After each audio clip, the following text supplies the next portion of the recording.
that your sine, or if you have cosine x, that just means that your trigonometric function is going to complete one wave from 0 to 2 pi. It's going to complete one wave. But when it's 2x, or when it's 3x, or when it's 4x, if let's say it's 2x, then that means that it's going to complete 2 full waves in this period. That's what it means. So if this was cosine 3x, that would mean that the cosine will complete 3 waves in this period. So right now it's 2x, so that means it completes 2 waves. And so if 2 waves are being completed in a period of 2 pi, then that means that each individual wave must be completed in pi. So what that means is basically if I just convert this into two separate waves, one of them is going to be completed from 0 to pi, and then the other one is going to be completed from pi to 2 pi. Right? They're going to take 2 equal halves. So that's what it means. So of course now we're plotting the cosine function. So it's going to start from 7, and we can sort of draw a line over here to sort of see the maximum value. But I mean, we don't have to. We know that the maximum value is 7 and the smallest value is 1. So your part A has been answered. Your maximum value is going to be positive 7, and then your smallest value is going to be negative 1. Those are the two possible, the maximum and the minimum values for y. And then we get back to sketching the curve. So we know that our cosine function is going to start from that top amplitude, and then it's going to go over here. So also we can also put these tiny marks, put these sort of tiny marks on our new baseline, and then it's going to go to this point. It's going to pass through that point, then it's going to go to its lowest value over here, and it's going to go back to that point, and then as we approach pi, this is pi, remember? This was pi, but on our new baseline, this is pi. So this is where it's going to complete one wave, and then it's going to repeat all of that. It's going to repeat all of that again. So it's going to do something like this, and then this, and then this, and then this, and then this, and we are going to have our cosine wave something like that. Okay, so that's part A and B answered. Now we go over there to part C, and they say, hence determine the number of solutions of the equation 4 cosine 2x plus 3 is equal to 2x minus 1, and then we are given the possible values of x. So what does this thing even mean? So remember they sort of gave us this equation y equals 4x, sorry, it wasn't 4x, it was 4 cosine 2x plus 3. Now what they've done is instead of giving us this y, they've given us this other value for y. So let's say y was equal to 2x minus 1. What they did is they basically substituted this y for this thing. Or in other words, if you want to see it in a different way, what they've done is that you have this thing, which is 4 cosine 2x plus 3, which is a trig function. This is a trig function. And then you have y equals 2x minus 1. This is a line equation. They've merged these two equations, and when they say to determine the number of solutions, what they mean is find out the points, find out the number of points where the trig function, which is this cosine wave, this intersects this line. So this line would be doing something like this or like this or like this. So they're basically asking for the number of points. The number of solutions means the number of points where the line intersects the trig function. And what if you look at this line, this is basically in the form mx plus c, right? So that minus 1 is basically the y-intercept. That's negative 1, and then the slope is positive 2. And what that hints you to do is sort of you go over here, and obviously when you're going to draw this in your exam, I didn't draw this properly. I didn't have a ruler, didn't have proper geometric tools. When you're going to draw this in your exam, obviously you're going to draw this to scale. You're not just going to draw a rough sketch, because this part is where all of that is going to come in. So I know I have a line, and I know that line is going to be over here. This is the y-intercept of that line, so it's going to start from over here. And then what you would do is you would take your protector, or you would take your D, and whatever you want to call it, so you take your protector, and you put it on this point, so something like this. Okay, and then basically what you would do is you would want to open up an angle. And how you would do that is essentially if you see what slope means. Slope, or the gradient, is basically y over x. So that just means that your y, that you can sort of draw out, if this is your line, and then you can sort of draw out your x over here, and you could draw out your y over here. So if your slope is positive 2, then that just means that your change in y is basically 2, and your change in x is basically 1. So this thing will just give you 2 as the answer. So what you're going to do is you're going to draw something like, you're going to draw a triangle like this. This is going to be 1, this is going to be 2, this is going to be the angle you want to find out. Let's call it theta. You're going to find out this angle using tan. So you're going to use tan theta is equal to 2 over 1. You're going to solve this out. You're going to find what that angle is. You're going to get a value for that angle, and then you're basically, whatever that angle is, you're going to use your D. You're going to use your protector, open up to that angle, and draw a line sort of something like this. And when you do that, you will basically realize that it's going to cut the line is going to cut the cosine graph at 3 different points. So let's say, let me use a different color over here. Let's say at this point over here, some point over here, some point over there, but it's going to be 3 points. So the line is going to cut the cosine graph at 3 points, and so your number of solutions to this equation is basically going to be 3. So we're on to part 6 over here, and it says the diagram shows a curve with the equation something something, and then a line with the equation something something, and they say that the line and the curve intersect at the point P, which has y coordinate is equal to 3. And we're supposed to find the area of the shaded region. So how do we do that? Well, it's really simple. So basically, we're trying to find the shaded area, and what we can sort of see is that there's going to be some area under the line, which is going to be all of this stuff, and we are going to find basically. Hold on, let me think about how I'm going to do this.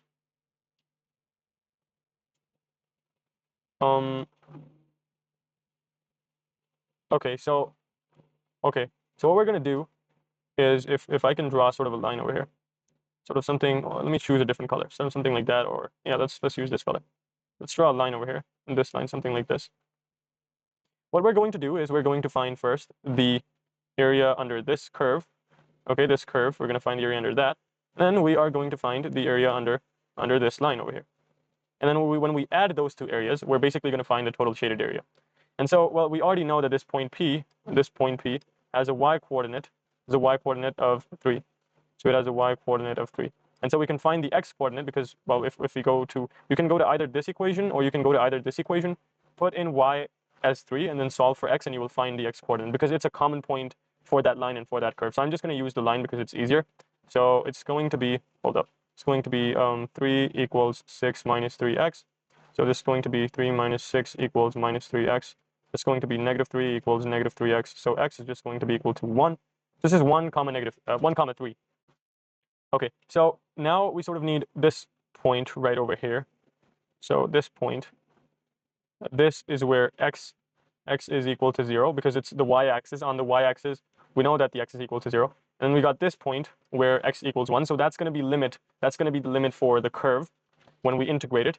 And then what we can sort of do is we can sort of check that this point right over here, this is where the y coordinate is equal to 0 because this is the x-axis. On the x-axis, the y coordinate is equal to 0.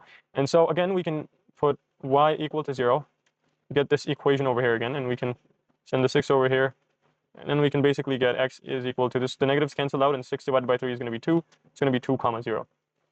Okay, so we can find this guy, this area, and we can basically find this area over here.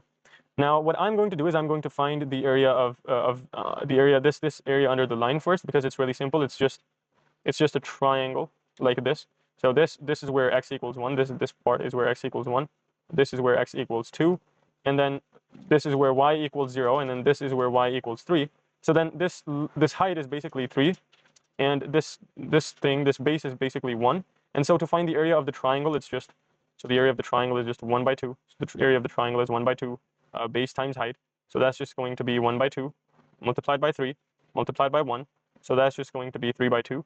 And I mean, you could have integrated the equation of the line from x equals 1 to x equals 2. That would have worked as well, but I just think doing this is much easier. So this is what we get. This area is basically, this 3 by 2 is basically this area. And then what we can do is we can sort of solve this out for the curve as well. So the curve has this area y equals, and I'm going to rearrange this. So this is going to be 9. Bring that denominator up into the numerator. So it's going to be 5x plus 4 raised to the power 1 by 2. We can write it as y equals 9 under root 5x plus 4. Or it depends, if you want to write it like that, it's also okay, completely fine. And then what you need to do is if you need to find the area under the curve, then obviously you have to integrate it. So we integrate this thing. This is 9 5x plus 4 raised to the power 1 by 2 dx. And the limits are going to be, well, we're integrating it from this line, where this is where x equals 0, to this line. This is where x equals 1, so it's going to be from 0 all the way to 1. And so we can pop the 9 outside of the integral because it's a constant, so it's going to be 1, 0, 5x plus 4, 1 by 2 dx. And then you can solve it however you've learned to solve this. I would use u sub. That's how I learned to solve this.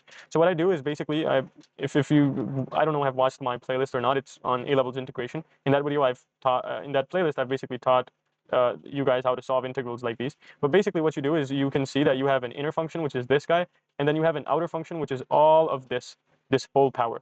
And so what you do is you say u is equal to the inner function, and then what you do is you basically differentiate u with respect to x. So you're just going to get 5.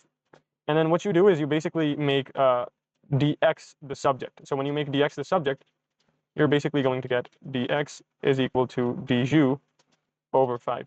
Or you can sort of write it as 1 by 5 du. Okay, and so what that allows you to sort of do is now you just have 9, 0 to 1, and wait. Okay, so the limits are going to change as well. We're going to find the upper limits and the lower limits. So you put 0 in here in place of x, then you put 1 in here in place of x. So the lower limit, when you solve this out, the lower limit is basically going to be, so 5 times 0 is going to be 0, and so your answer is just going to be 4. That's the lower limit. And then the upper limit is when you put 1 in place of x. 5 times 1 is going to be 5. 5 plus 4 is going to be 9. So the upper limit is going to be 9. So it's 4 to 9. And then instead of that inner function, that 5x plus 4, you're going to write u to the power 1 by 2. And then instead of dx, so do you know what dx is equal to? You're going to write 1 by 5 du. So this is a constant. You can pop this outside of the integral. Let me just do that. So this is going to be 9 by 5. And then now you can just solve this. So this is just simply going to be 9 by 5. U is, so this is going to be u from solving from the limits 9 to 4. And then you add, sort of, this isn't working. You add, you had 1 by 2, 1 divided by 2, and you add into it 1, so you get 3 by 2, which is 1.5, so you get 1.5, and you divide this by 1.5. And then you sort of solve all of this out in your calculator. So this is just going to be 9 raised to the power 1.5 divided by 1.5 minus 4 raised to the power 1.5 divided by 1.5, and you're going to close the bracket. So you're going to get this, and then you're going to multiply this with 9 by 5. And this is going to be 114 by 5. So all of this is going to be 114 by 5. And then you add this guy into that guy up there. So it's going to be 114 by 5 plus 3 by 2. And this is going to give you the answer, 3 by 2. So that's going to be 243 over 10, 243 over 10 units squared. So we're on question number 7. Let's solve this out. And they say prove the identity tan theta plus 7. Okay, so basically this thing is sort of equal to this thing. And the way we do this is, well, see, they kind of got rid of the tans. They still have a fraction at the end, but they don't have any tans in the fraction. So that's one hint that we sort of get, that we need to get rid of those tans. And we know what tan is equal to. So tan theta is basically sine theta over cosine theta. So that's pretty simple.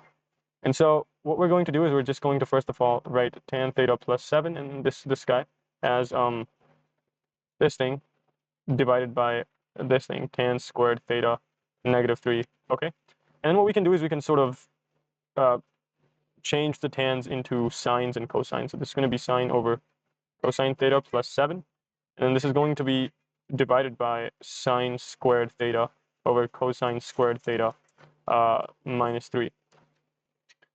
And then what we can sort of do is we can sort of take their LCM. So that we can take the LCM with the 7 and with that 3. So that's just going to be sine theta plus 7 cosine theta over cosine theta divided by sine squared theta over cosine squared theta minus 3 cosine squared theta over. So they're going to have a common denominator once I take the LCMs. And I can change this negative sign, this division sign to a multiplication sign. So this is going to become sine theta plus 7 cosine theta over cosine theta over cosine squared theta sine squared theta minus 3 cosine squared theta.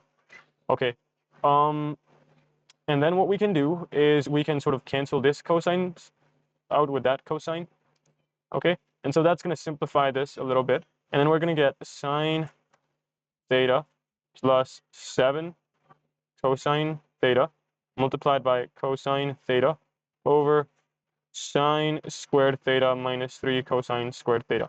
And see, now it already starts to make sense, because if I multiply this cosine with all of this, then it makes sense, because if you go over there to our initial sort of this fraction, you can see that the sine is going to get a cosine, and then that 7 cosine is going to become 7 cosine squared. So that's what we're going to do, and we got sine theta cosine theta plus 7 cosine squared theta. And then in the denominator, we sort of had this sine squared theta minus 3 cosine squared theta. But you can sort of see that if you go over there and look at that denominator, it doesn't have a sine squared term. So we're supposed to get rid of the sine squared term. And one way we can do that is we can use that identity sine squared theta plus cosine squared theta equals 1. And when you make sine squared theta the subject, you're basically going to get sine squared theta is equal to 1 minus cosine squared theta. And so now what you can do is you can sort of input that 1 minus cosine squared theta minus 3 cosine squared theta. So I had this thing and I'm replacing that sine squared theta with this guy up here. And so this is going to solve out and give you 1 minus 4 cosine squared theta. And that is actually the denominator you were supposed to get. So now you essentially have this thing, sine theta cosine theta plus 7 cosine squared theta over 1 minus 4 cosine squared theta, and you're done. So we go down over here to part B, and it says solve the equation such and such is equal to such and such for the following range. And what we can sort of see is that we just found out what this thing came from, right? If we just scroll up, this thing basically came from this guy, tan theta plus 7 over tan squared theta minus 3. So this thing is essentially tan theta plus 7 over tan squared theta minus 3. Let me just check that out if that is correct. Oops. Yes, okay, so that is correct. And this thing is equal to 5 over tan theta. So we can just multiply, cross multiply, and we will get tan squared theta plus 7 tan theta equals 5 tan squared theta minus 15. We can sort of rearrange this. This is a tan squared term. That is a tan squared term. They can interact. So I send this guy over there. It becomes a minus. And so we are going to get 0 over here. We're going to get 4 tan squared theta. Bring this over here to this side. Minus 7 tan theta minus 15. It's a quadratic. We can solve this if you don't sort of see it as of now. Let's say u is equal to tan theta. Now you'll see it. Or let's say x is equal to tan theta. So it's going to become 4x squared minus 7x minus 15. And now we can sort of solve this as our quadratic. So I'm going to use the quadratic formula. It's going to be minus b plus minus b squared minus 4ac over 2a.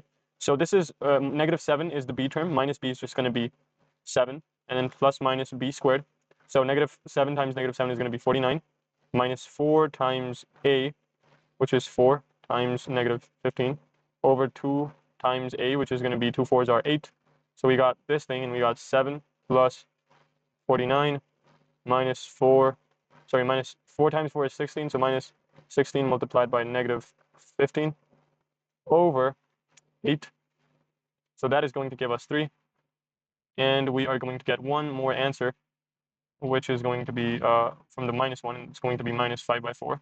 So it's minus 5 by 4 or minus 1.25. Right, so this is still not the final answer because this is what x is equal to. We were not trying to really solve for x, we're trying to solve for tan theta. So instead of x, we can substitute back tan theta, and we'll get tan theta equals 3. And we'll get tan theta equals negative 5 by 4. And then what we can sort of do is we take this theta, tan inverse 3, and so we solve tan, let's change this to degree mode, so degrees, and tan inverse 3 is equal to 71.56. So these are the quadrants. Tan is positive in this one and in this one. Yes, but this one is not allowed. We're only allowed from 0 to 180. So this is going to be this angle right over here. So theta is 71.56. Theta is 71.56 degrees. And then from over here, we can sort of see that this is going to be, since this is negative, when we take the negative of tan, we know that tan is going to be negative in this quadrant and this quadrant. But in these two quadrants, but this one is not allowed. So that's going to be the only one. And so we can say tan inverse of negative 5 by 4. That's going to be 50. Oh, oops, let's get rid of that negative sign over there. Negative sign. So we got 51.34. So this is going to be 51.34, 51.34. And then the angle theta is basically going to be 180 minus 51.34. That is equal to 1 to 8.66 and 1 to 8.66 degrees. Now we're on question 8, and they say a diagram shows a circle with the equation blah blah blah, and then the line y equals negative 2, and the line intersects the circle at points A and B, and the center of the circle is C. So we need to find the coordinates A, B, and C, which is simple. So how do we find coordinates A and B? So we know there's this line which intersects this circle. The line is called y equals -2. So we just need to find the intersection points between this line and the circle. And we can do that by basically we have the circle equation, we have the line equation. When we sort of merge them together, that's when we're going to get the intersection points. So we already know that both A and B are vertically on y equals -2 because that's what their vertical coordinate is, but we don't know their x coordinate. So what we're going to do is we're going to find out their x coordinate. So we have this x squared plus y squared minus 14x plus 8y plus 36 equals 0. Let me just see if I copied that right. So that's 0, that's plus 36 plus 8 negative 14x. Okay, and now this is the line equation, so we just chuck that into this circle equation. It's going to be x squared plus -2 squared negative 14x plus 8 -2 plus 36 is equal to 0. And so this is going to be x squared plus -2 times -2 is going to be +4, negative 14x, and then +8 and -2 is going to be -16, and this is going to be plus 36 is equal to 0.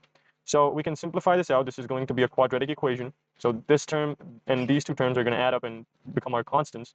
We're going to have x squared minus 14x, and then our constant term is going to be +4, -16 plus 36. Yeah, I think that's correct. Okay, so this is going to give us +24 equals 0. So we can solve this out using our middle term break or our quadratic formula. I'm just going to go for the quadratic formula. So it's going to be minus b, which is just going to be 14, and then -14 squared minus 4ac divided by 2a. So a is 1, so this is just going to be 2. And we're going to get 12. So one of the answers is 12. And then the other answer, and then the other answer is going to be, and then the other answer is going to be, so that's 2.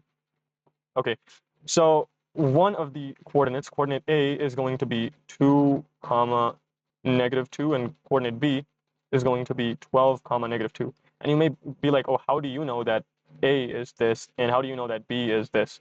Well, that's because you go up over here, you can clearly see that one of the x coordinates is 2, one of the x coordinates is 12. So which one comes first? Well, 2 comes first, and which one is closer to this?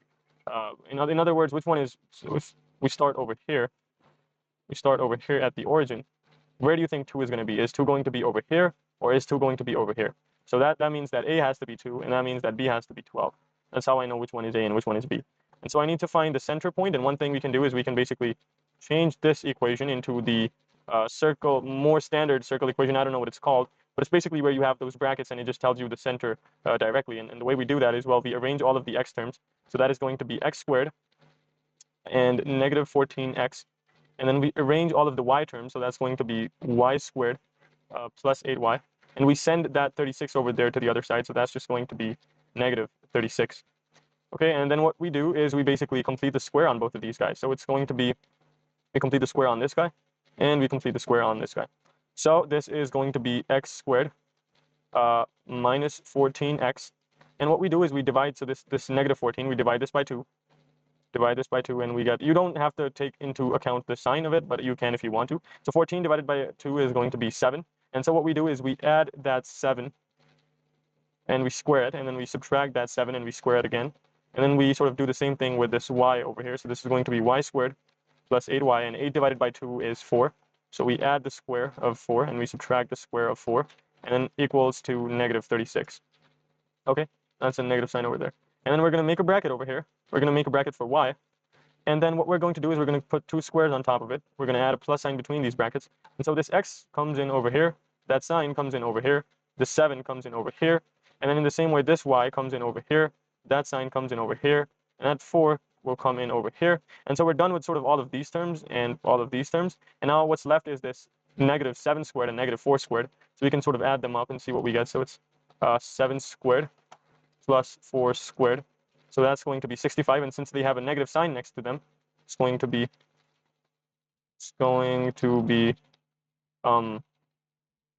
-65 is equal to -36. Okay, so we just added this guy with that guy up there.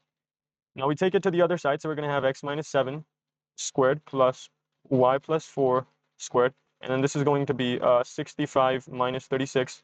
So we can sort of do that in the calculator. And that's just going to be 65 minus 36. That's 29. So this right here is 29. 29. And then the center C is going to have coordinates. So it's going to have, so we just, this one, we reverse this. So if this is -7, that means the x-coordinate of the center is going to be +7. And then we reverse this guy. So if this is +4, it's just going to be -4. So these are the x and y coordinates of the center point C. And then we can also find the radius, because we know that if we square this guy, that will give us the radius. So the square of this guy is basically the radius. Okay, so we found A, B, and C. Let's go on to part B.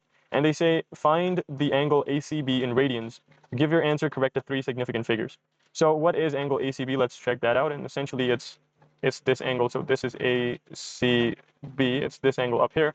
And we need to sort of find this angle over here. And see, one way we can do this is if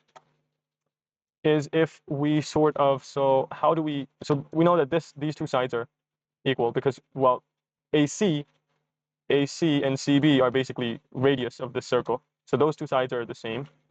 And so what we sort of have over here is we can sort of form this triangle. So this is a straight line. Y minus 2 is a straight line passing through A and B. So we sort of have a triangle. I'm going to draw that triangle down over here. So we have sort of a triangle like this. Okay, and then we have this doing something like this. So this is C, this is A, that is B.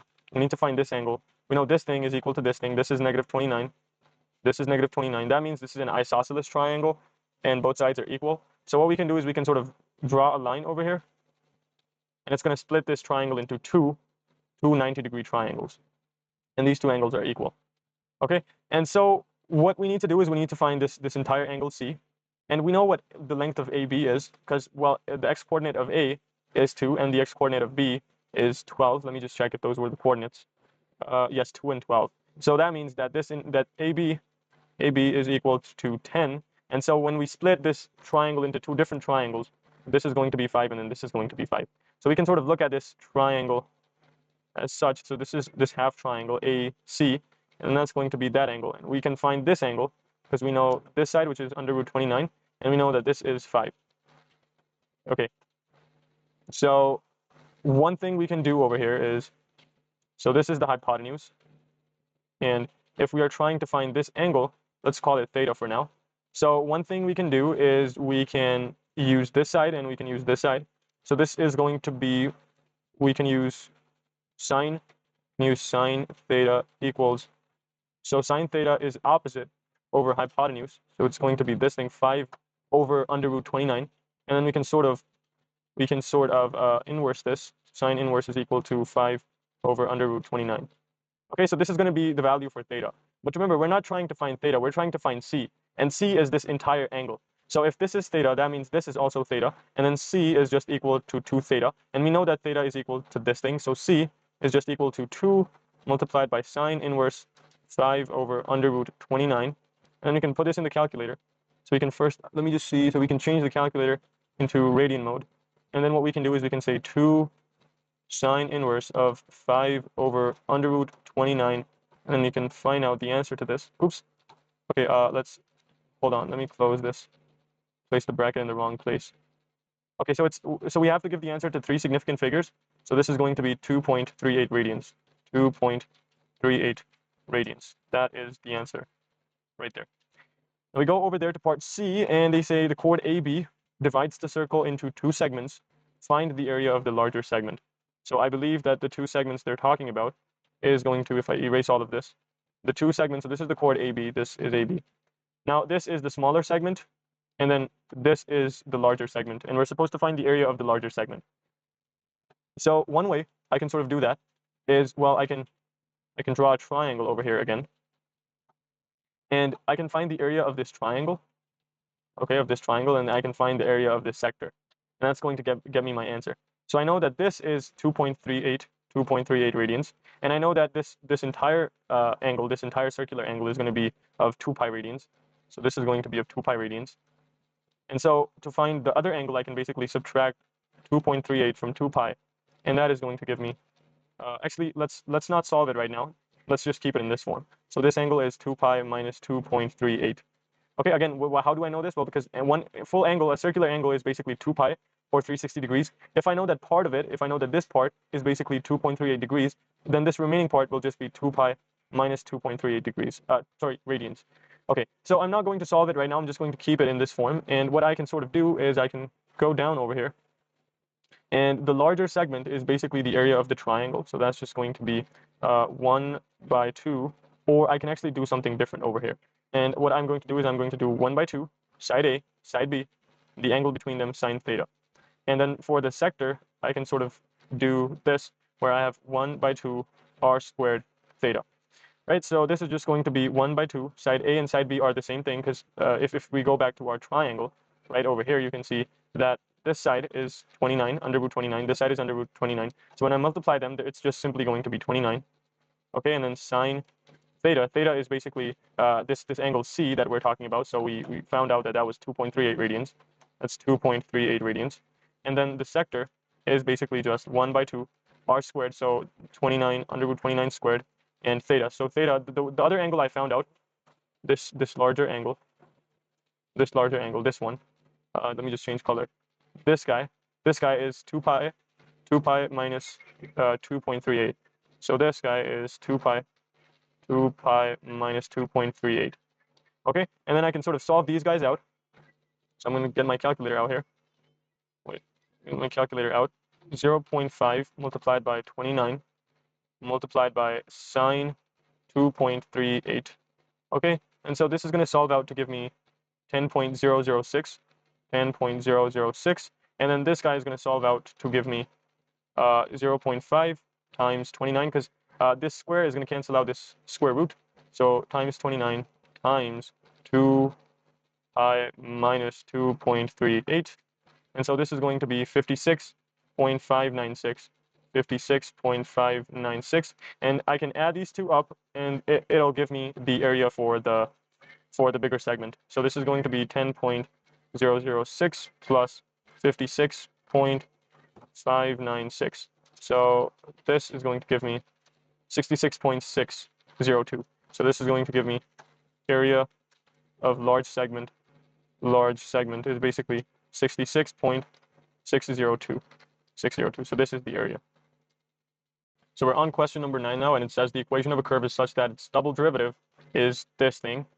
And then they tell us that the curve has a stationary point at x equals -2, y equals 19. We need to find an expression for the derivative dy by dx. And one way we can do that is, well, we have this double derivative, we can differentiate it and get dy by dx. So that's what we're trying to do. So we got this d squared y over dx squared, and it's equal to -24 x raised to the power -3. And what we can do is we can sort of integrate this, and that will give us the dy by dx. So dy by dx is basically the integration of this entire thing. Okay, and so what we can sort of do is we can get this -24 outside of the integral, because it's a constant. So it's going to be -24 integral of x to the power -3 dx. And then what I can sort of do is I can say that this is going to integrate to give me, so this is going to integrate to give me x to the power -2 divided by -2. Okay, and then of course I can't forget my plus c, because this wasn't a definite integral. It didn't have limits in it. Okay, so now I'm going to bring that dy by dx back. I wasn't writing it before, but now I'm going to write it over here. Dy by dx is basically equal to -24 x raised to the power -2 divided by -2 plus 24 plus c. And what I can do is I can actually simplify this a little. So 2 times 1 is 2, and 2 times 14 I believe is 24. So 2 times 14 is, sorry, 2 times 224 divided by 2, so that's 12. Okay, so dy by dx equals 12 x to the power -2 plus c. Right, I just simplified the fraction in there. Okay, now I know that I have a minimum point at this coordinate -2 and 19. So the stationary point basically means that my dy by dx is going to be 0, and then I have the coordinates for the stationary point. So I'm going to put a 0 in here, 0 in the place of this guy, so it's going to be a 0 equals 12. X is going to be the coordinate they told us, which is -2. So that's -2 raised to the power -2 plus c, and so this is going to get our answer. This is going to give us our answer for that plus c. So this is 0 equals 12. I can sort of write this power differently and say negative 2 raised to the power 2. Okay, and so this is going to be 12 over negative 2 times negative 2 is positive 4. And so 4 times 1 is 4, 4 times 3 is 12. Send the 3 over there to the other side, so c is just going to be negative 3. So the expression for dy by dx is simply just going to be 12 over x squared minus 3. Okay, now we go on to part B, and it says find the x-coordinate of the other stationary point of the curve. Determine the nature of the stationary point. So how do we find that out? Well, one thing we can do is we know that the dy by dx has to be 0 for the stationary point, right? And okay, so the dy by dx has to be 0 for the stationary point, And now what we have is 0 is equal to 12 over x squared minus 3. And one thing I can do is I need to sort of get this x squared term in the numerator. So what I can do is I can take reciprocals of both sides of the equation. So this entire equation, I'm going to reciprocal this side, and I'm going to reciprocal this side. So over here, it doesn't matter. You reciprocal 0. It's just going to be 0. Okay, that doesn't matter. And wait, is it going to be 0? Yeah, I think it's going to be 0. And then I'm going to get x squared over 12 minus 1 by 3. So this is going to become 1 by 3. Okay, I think I'm doing this right. And then I think what's going to happen is I can sort of take the LCM. So this is going to be x squared. 3 times 4 is 12. So this is just going to become 4. And send the 12 over there to that side. So I'll just have x squared minus 4. And then what I can sort of do is I can send this 4 over there to that side. So that's going to be positive 4, and then plus minus 4. So then x is going to be plus 2, and x is going to be minus 2. So x is going to be minus 2, hold on, equal to plus 2, and x is equal to minus 2. So this is the other stationary point, because this is the stationary point they already gave us. Okay, this is the, sorry, they gave us the negative 2 one. So this is what we already know. This is the other stationary point, this guy over here. And we need to determine the nature of this. So what we can do is we can sort of put it in the double derivative, d squared y over dx squared. And that thing is basically negative 24 x raised to the power negative 3. So that's negative 24. X is going to be positive 2 raised to the power negative 3. And so this is going to give us negative 24 divided by 2, actually multiplied by 2 raised to the power negative 3. So we're going to get a negative answer that's going to be negative 3.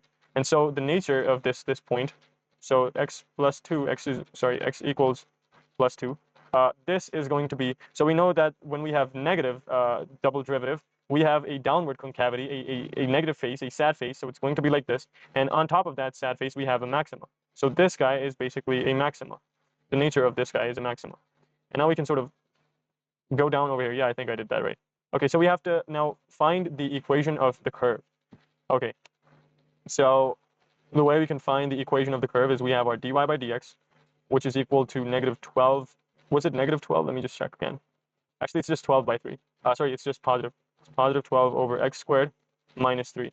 And we need to integrate this. So when we integrate this, we're going to get y. And then integrating it over here will give us 12x to the power negative 2, negative 3 dx. Okay, and sort of this is going to solve out to give us, I can pop the 12 outside of the integral. I don't really have to, but I'm going to get 12x to the power negative 1 divided by negative 1, and I'm going to get negative 3x, and then don't forget your plus c, because this integral was an indefinite integral, did not have any limits. So I can simplify this. This is just going to be y equals negative 12 over x, negative 3x plus c. Okay, and one thing that I'm supposed to find is the value for plus c. And I think I can do that because I have this point up here, this point, this guy, which is negative 2 and positive 19. So I have negative 2 and positive 19.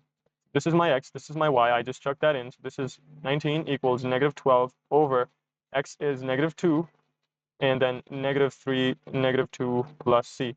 So I can sort of solve all of this out. This is going to be 12 by 2 minus 3 minus 2, and that is just going to be 12 plus c. So I take the 12 to the other side, it's going to become a negative number, and then c is just going to be 19 minus 12. So that's 7, and so this is just going to be plus 7. So that right there is the equation for the curve. So we're on part number D, and it says find the equation to the normal of the normal to the curve at the point where the derivative is negative 9/4 and x is positive. Express your answer in the form this, where p, q, r are integers. So technically what we're trying to do is we're trying to find the equation of the normal. And what that means is, so if this is a curve, I don't know what the curve looks like, but let's say the curve looks like something like this. Okay, and then let's say it has a tangent at some point like this, and that tangent is negative 9/4. And what we're supposed to do is at that same point, there's going to be a normal. So at the same point, there's going to be a normal sort of like this. I'm trying to use a different color over here. There's going to be a normal sort of like this. And what we're supposed to do is we know what the gradient of that normal is going to be, because it's just going to be the negative reciprocal of this guy. So that's just going to be positive 4/9.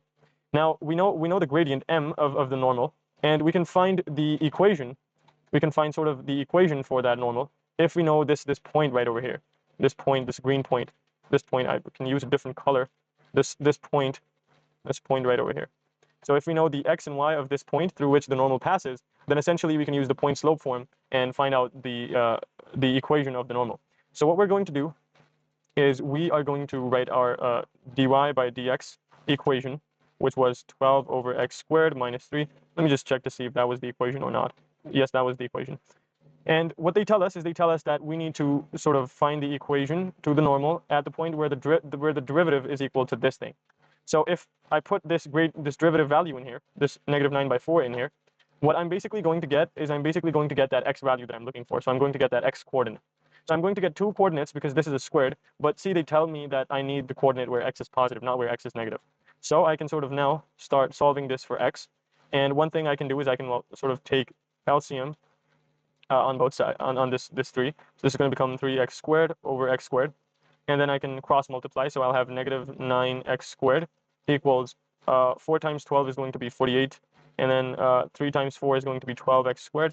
And so what I can do is I can take that 12 to this side, and then this is going to solve out to give me 3x squared is equal to 48, and then 3 divided by 48, so 48 divided by 3 is going to be 16, and then we take the square root, so it's 16 plus and minus, and we don't really care about the negative answer because they said we need the positive value for x, right? The positive value for x. So we're just going to say positive under root 16, which is just going to give us 4, positive 4.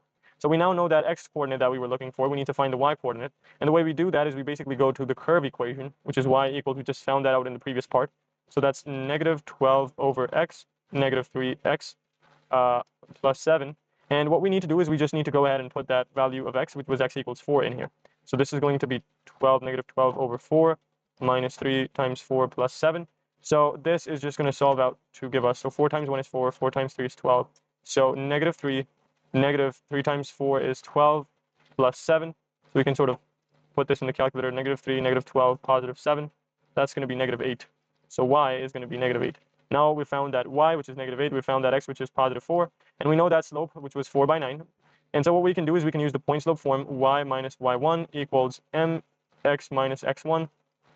So it's going to be y minus y1. y1 is that negative 8, so that negative 8 and this minus are going to turn that into a positive 8, equals m, which is 4/9, and then x, and x1 is actually 4, so this is going to be 4. So we can expand this out. We're going to have y plus 8 equals 4/9 x, and then this is going to sort of be negative, so 4 divided by 9 times 4, so this is going to be 16/9. And now see, the form they want us to give them the normal equation in is this form, where all of the x and y terms and the constant terms are on one side, and we have 0 on the other side of the equation. So the way we do that is we just pick up everything and we throw it onto the other side of the equation. So it's going to be negative 4/9x, positive y, and then positive 8, and when this negative 16/9 goes over there to the other side, it's going to become a positive 16/9. So that's going to be 8 plus 16/9. So that's 88/9. So that's plus 88/9, and all of this is equal to 0. So this is the px, this is the qy, and then this is the r term, and they're equal to 0. So we're on to question 10 right now, and it says the first, second, and third terms of an arithmetic progression are given by 4k, k squared, and 8k respectively, where k is a non-zero constant, and we're supposed to find the value of k. So one thing we can sort of understand right off the bat is that, see, this is the first term, and this is the second term, and this is the second term, this is the third term.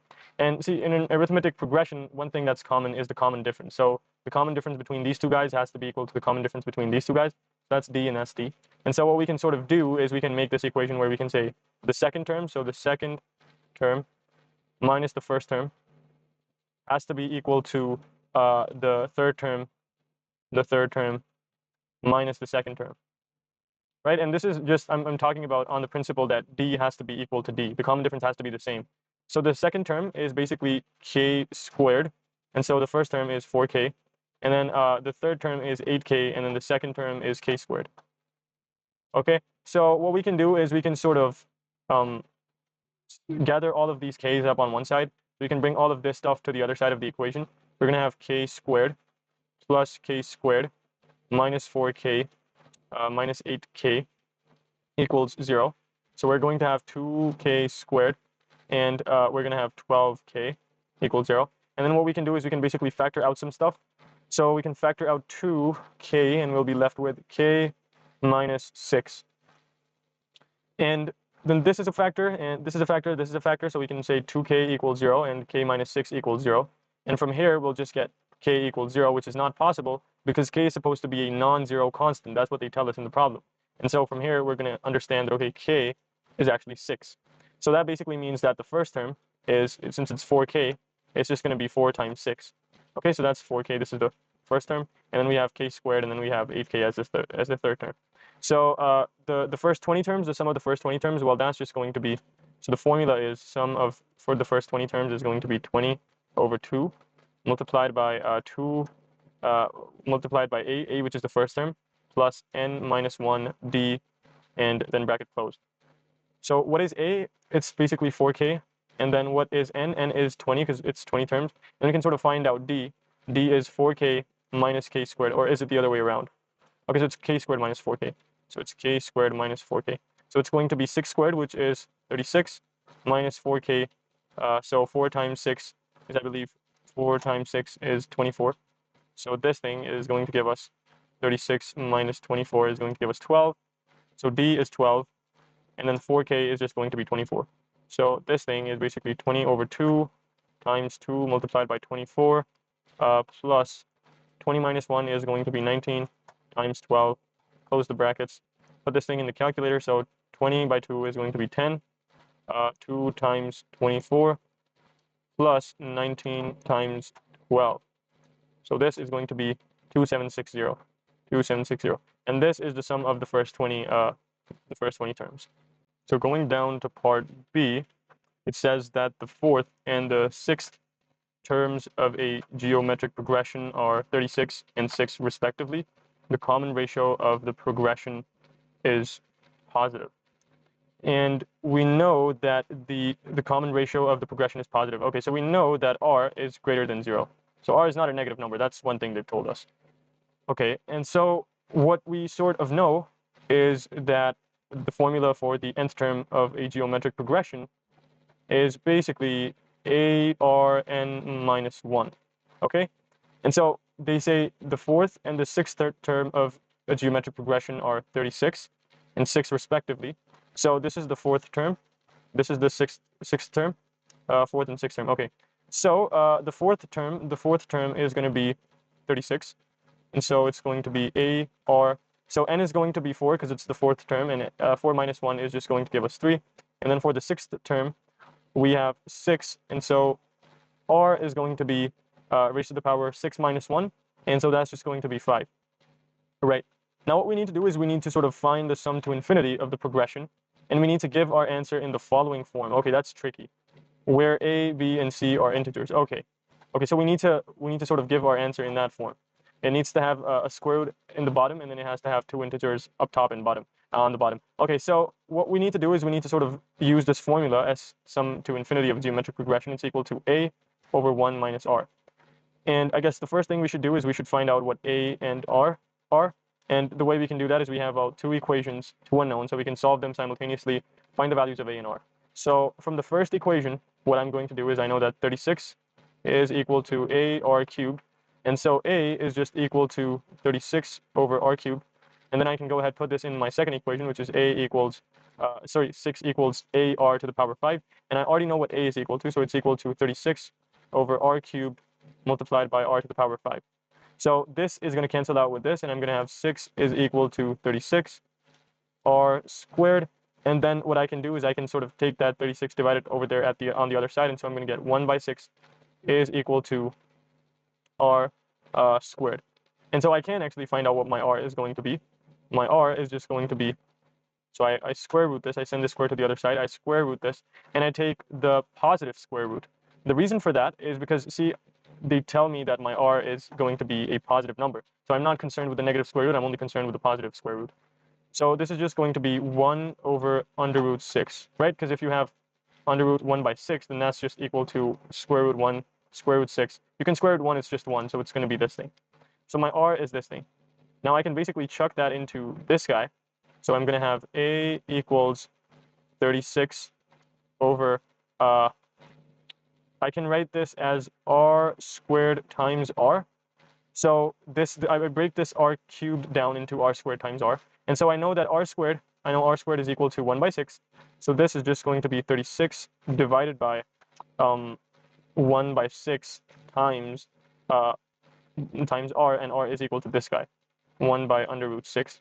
So this thing is just going to be equal to 36 over 1 by 6 under root 6. And I can sort of simplify this. I can sort of write this guy as 36 divided by 1 over 6 under root 6. And so this thing is just going to, if I take the reciprocal of this guy, it's just going to become a multiplication sign. And so a is equal to 36 multiplied by, you take the reciprocal of this guy, so this guy goes to the numerator, 1 gets in the denominator, so I'm just going to have 6 under root 6.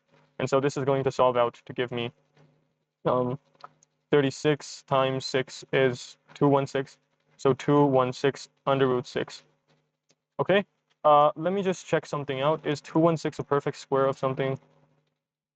Okay, so it's not a perfect square of something, but it's equal to 6 under root 6. Okay, so that's something. Okay, so I'm not going to do anything over here. If I go, see, the reason I'm not changing the square root or doing anything to the square roots, and I'm not converting this to decimals, is because if you go to the question, they want the answer to be in this form, this specific form. So I don't want to mess anything up. I want to keep it in the form it is, just so when I find my answer, I get it in the right form as well.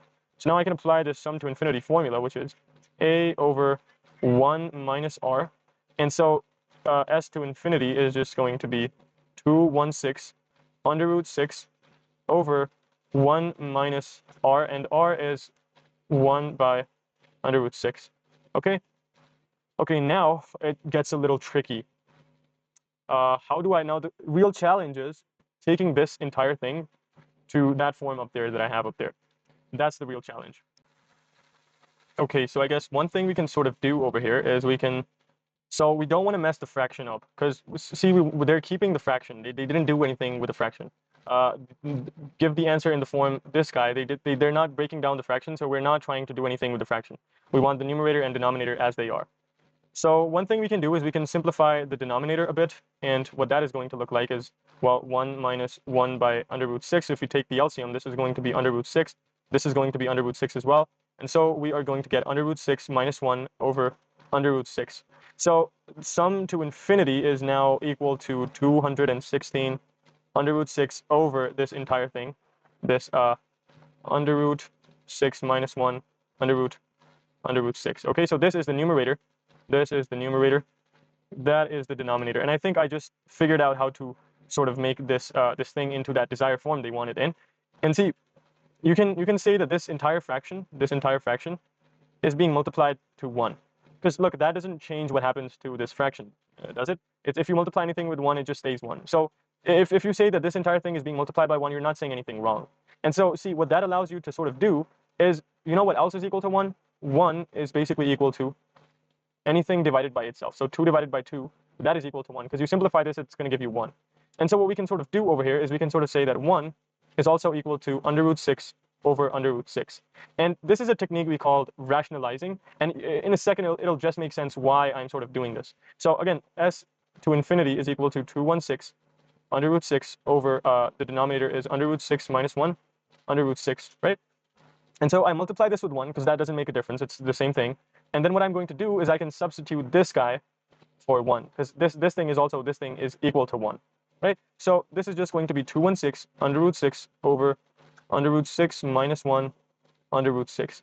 And see, now I multiply this with another fraction, which is under root 6 over under root 6, and this makes sense, because why? Because see, this guy is going to cancel out that guy, and this guy is going to combine with that guy, and it's going to get rid of this under root that I have. And so what that's going to sort of do is it's basically going to give me this integer on top, this integer on the bottom, and it's going to give me 1 under root in the bottom. So the way it's going to work out is basically this thing cancels out with this thing, because remember, this denominator is being multiplied with that denominator. So this thing is multiplied with that thing, and so these two just cancel each other out. So now I have 6 minus 1 left in the denominator, and then see these two things, this under root 6 multiplied by under root 6, and this is just going to be under root 6 squared. And so the square can sort of remove this thing, and I'll just have 6. And so my new numerator is 216 multiplied by 6. And so I can sort of solve this out. So 216 multiplied by 6, that's going to be 1296 over under root 6 minus 1. So that right there is my answer in the form they wanted it in. I have a integer on top, an integer on the bottom, as well as an integer on the bottom that is in the square root. So we're on here to question 11, and it says express this thing, it's a quadratic equation, and we need to express it in this form, which is the vertex form, where a and b are integers. So we got x squared plus 4x plus 2. So we know how we can do this. This is simple. I've already gone over this in the quadratics playlist on my channel. You guys should definitely check it out. So the way we do it is we say x squared plus 4x, then we leave some space in the middle, and then we put our last term. And then we divide this central term by 2, so that's going to give us 4 divided by 2 is going to give us 2. And what we do is we add the 2 squared and we subtract the 2 squared. And then what we're going to do is we're going to make two brackets like this, put a square on top of it, put this x in here, put that sign in here, put that 2 in here, and then solve this out. So this is going to be 2 squared is going to be 4. So negative 4 positive 2 is going to be negative 2. So this is x plus 2 whole squared minus 2 is going to be our vertex form. Okay, now we go to part B, but before we do that, it gives us two functions, f and g, and defines the functions for us, where we can see we also are given the range of these functions. And it says find the expression for f inverse of x. So we need to find an expression for f inverse of x, and then what we can do is we can say that f of x is equal to y. And so we have y equals x squared plus 4x plus 2. What we need to do is we need to make x the subject, and that's a little hard to do when you have an x squared term and then just an x term. So one thing we can do is we can sort of realize that this thing is the exact same thing we had in part 1, and then we converted it into the vertex form. So we're going to instead use the vertex form, and that's just going to be y equals bracket x plus 2 whole squared minus 2, and now we need to make x the subject. So we can send the negative 2 over there, so that's going to be x plus 2 whole squared equals y minus 2. Send the square over there to the other side, so it's going to be positive and negative under root.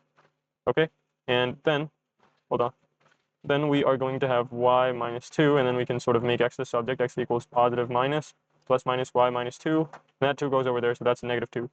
Okay, now this thing is going to convert into the f inverse of x, and then this thing is going to convert, this y is going to convert into an x. Okay, now what we need to do is we need to decide if we need to choose the positive sign, positive square root, or the negative square root. And well, how do you do that? Well, so if you go over here to this first part, what you can sort of see is that this thing has a range, and the range of f is going to be the domain of f inverse of x. So you can see that the range is basically negative numbers, anything below 2. So anything below 2 is just going to be more and more negative. And well, then what you need to sort of do is you need to sort of think about, okay, if I look at this plus sign over here, and if I look at this minus sign over here. So if I have a plus, so I have this thing, right? I have a plus square root and I have a minus 2. So let's say if you have something that's adding into something that's subtracting, it's a plus and a minus. So as this term starts to get larger and larger and larger, because it has an x inside of it, that x is going to change, of course. As it sort of gets larger, what's going to happen is that sort of this entire term, since it's positive, it's going to cancel out this negative 2, and then we're going to start going into positive numbers. Like let's say all of this solved out to give you positive 10. So positive 10, negative 2 is going to be a positive number. But the domain has to be negative numbers. The domain has to be, the range has to be less than or equal to negative 2. So it has to be negative. It needs to be negative, not positive. And so what we do is we're going to go with that negative sign over there. We're going to ignore that positive. This is going to be a negative sign. So this thing is basically going to be f inverse of x equals negative x minus 2 minus 2. Right. Moving on to the next part 2, and it says find an expression for g f inverse of x. So what we can sort of do is we can find the composite function g of f, and then we can sort of inverse it. So that's what's going to be our plan. And what is g of f of x? So we know what g is. Let's go over there, check out what g is. G is negative x negative 4. So that's negative x negative 4. And we just need to plug in the function f in here. So this is going to be negative 4, and we need to plug in the function f of x in place of x. Okay, that's what we need to do. So what is the function f of x? Let's go and check that out. So this right here, this right here is the function f of x. Now you can possibly go ahead and put that form in there, the standard form in there if you want to, but I'm just going to use this vertex form because I feel like it's easier. So it's going to be x plus 2. So it's x plus 2 whole squared minus 2. Is that correct? Yes, I think that is correct. Okay, so then this thing is just going to be negative x plus 2 raised to the power 2 minus 2 and minus 4. So this is going to be, this minus is going to convert this minus into a plus. This plus 2 minus 4, this is g f of x. And so this g f of x is going to be negative is equal to negative x plus 2 whole squared minus 2. Okay, now we need to inverse this, but first of all, what is going to be the range of this guy, sorry, the domain of this guy? And see, the domain of this guy depends on what was the domain of the inner function. So the domain is basically x is less than or equal to negative 2, because that's the domain of the inner function f. And now we need to sort of inverse this guy, this gf, we sort of need to inverse this guy. So the way we do that is we're going to say that gf of x is equal to y, and then we can sort of say y equals negative x plus 2 whole squared minus 2. And we need to make x the subject, so it's going to be y minus, that minus 2 is going to become plus 2 minus x plus 2 whole squared. And then I can multiply both sides of the equation with negative 1, multiplied by negative 1 and multiplied by negative 1. Why? Because that way this sign is going to become a positive sign. So I'm just going to scroll down a little. And so this is going to become negative y negative 2 equals x plus 2 whole squared. Take the square to the other side. That's going to be x plus 2 plus minus under root minus y minus 2. Okay, and then take this 2 there. So it's going to be plus minus y minus 2. And then that plus 2 is going to become minus 2. Okay. Now this thing is basically going to become the gf inverse of x. And then this y is going to become the x plus minus x minus 2 minus 2. Okay, now do we choose the positive sign or do we choose the negative sign? And then again, I'll just say that, see, the domain, so this was the original function. The domain of the original function is going to become the range of the inverse function. And so, see, the range has to be a negative number. You're supposed to get a negative number. Anything less than negative 2 is just going to be a more negative number. It's going to be negative 3, negative 4, negative pi, negative infinity. So you need a more negative number. So what you need is you need to sort of not use this positive sign, because again, for the same reason, if you have some term which is positive, this guy minus 2, and say let's say this square root solves out to give you, let's say, 100, and then you got a positive sign, so it's just going to become plus 100. And so plus 100 minus 2 is going to give you plus 98. Now that is not a negative number. That is not smaller than or equal to negative 2. So instead, what you want is you don't want that positive sign, but you want this negative sign over here. So your answer is negative under root negative x negative 2 negative 2. That's the answer.